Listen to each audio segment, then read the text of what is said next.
All right, ready for a deep dive into better communication with your kids. You've shared some excerpts from How to Talk So Kids Will Listen and Listen, So Kids Will Talk, a classic, and for good reason. Today, we're unlocking the wisdom of Adele Faber and Elaine Mazlish.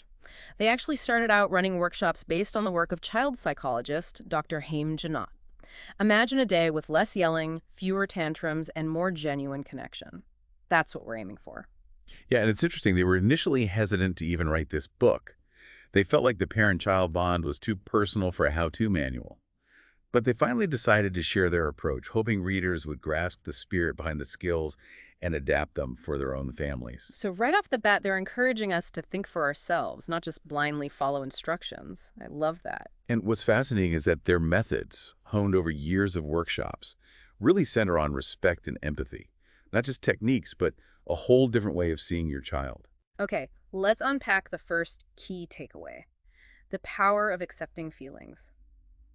The book opens with the parents struggling with this, totally skeptical at first, and honestly, who hasn't been there, right? It's so tempting to dismiss our kids' feelings, especially when we're stressed or busy. Right. We jump into fix-it mode or try to talk them out of feeling how they feel. But the book argues that simply acknowledging those feelings, however messy or illogical they seem, is incredibly powerful.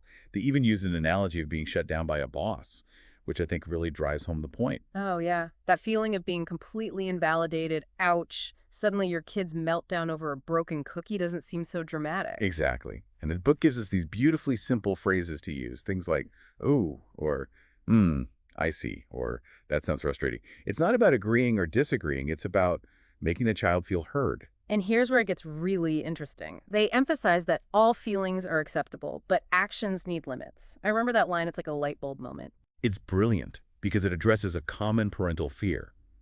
If I acknowledge their anger, won't they just rage out of control? But the book shows how to validate the feeling while setting a clear boundary. Like, "I see you're furious at your brother, but hitting is not okay. Tell him what you want with words." It's like separating the emotion from the behavior, which makes so much sense.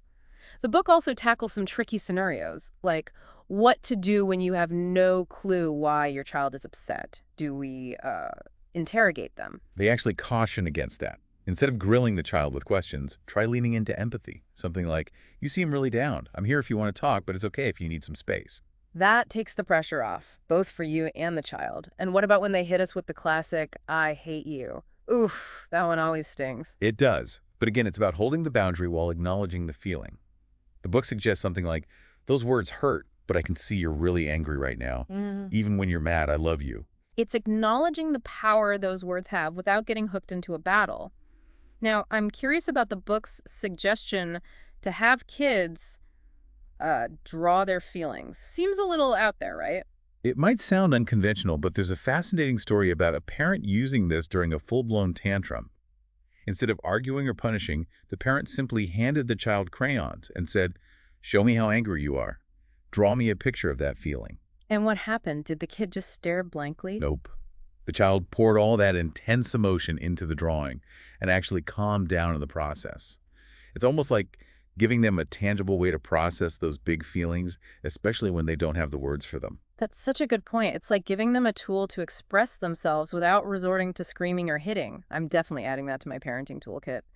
All right, ready to tackle the next big hurdle: getting cooperation without crushing their spirit. This is the age-old struggle, isn't it? We want our kids to cooperate, but we don't want to resort to tactics that make them feel bad about themselves. It's such a delicate balance. And the book starts by acknowledging that. It dives right into a list of those knee-jerk reactions we all have as parents: name-calling, threats, commands, lectures. Usual suspects of parenting, right? Yeah. And it's not that we're intentionally trying to be mean, but the book encourages us to see things from the child's perspective.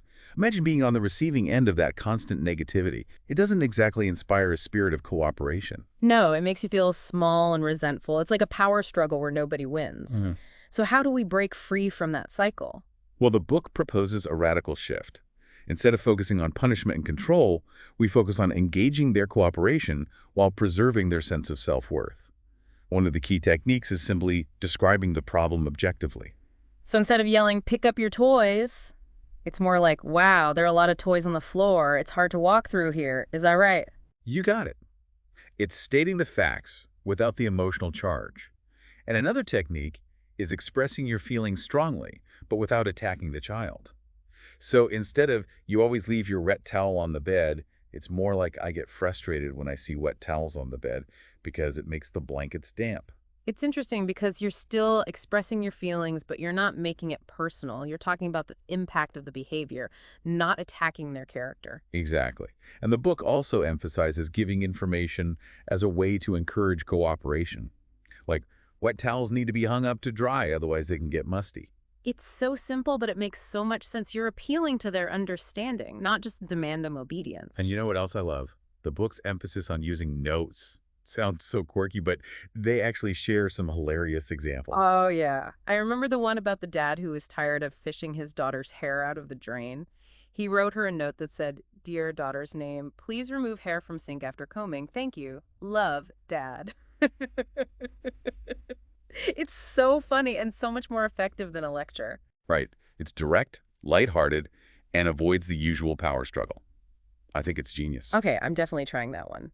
Now, let's dive into a topic that can be a bit controversial, moving beyond punishment. It feels like such a deeply ingrained part of our culture. It is.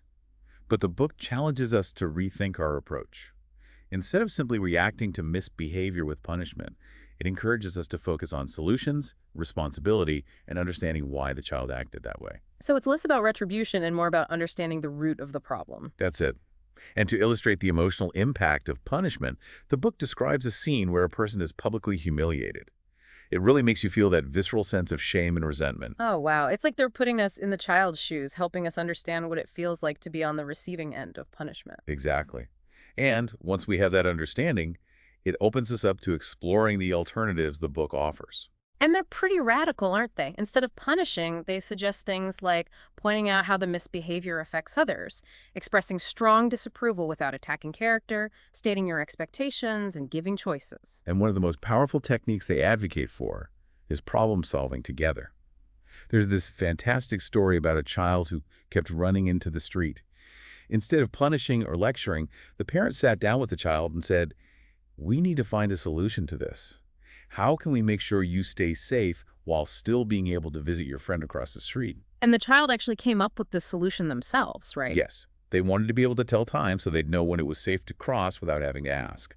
So they worked together to get a watch fixed, and problem solved. It's amazing how empowering that is for both the child and the parent.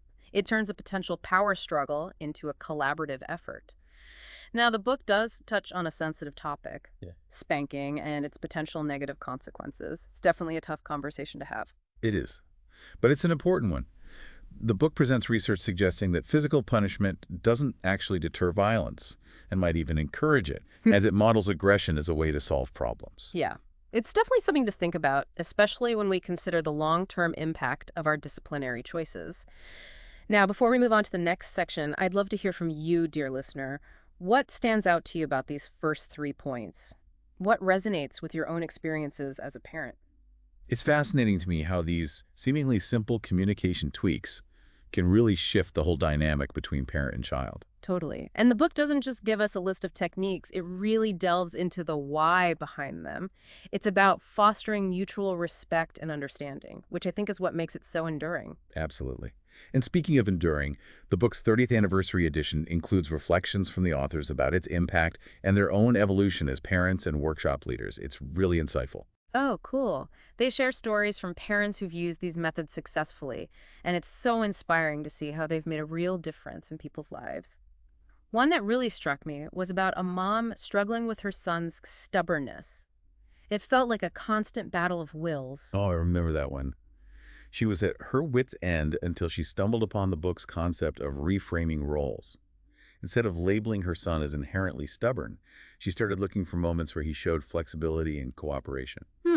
And just that shift in perspective and how she was seeing him started to change things. It's incredible, right? Instead of getting stuck in that negative cycle, she actively looked for evidence to support a new narrative, and her son started responding to that. It makes you realize how powerful our perceptions are, not just for ourselves, but for our kids.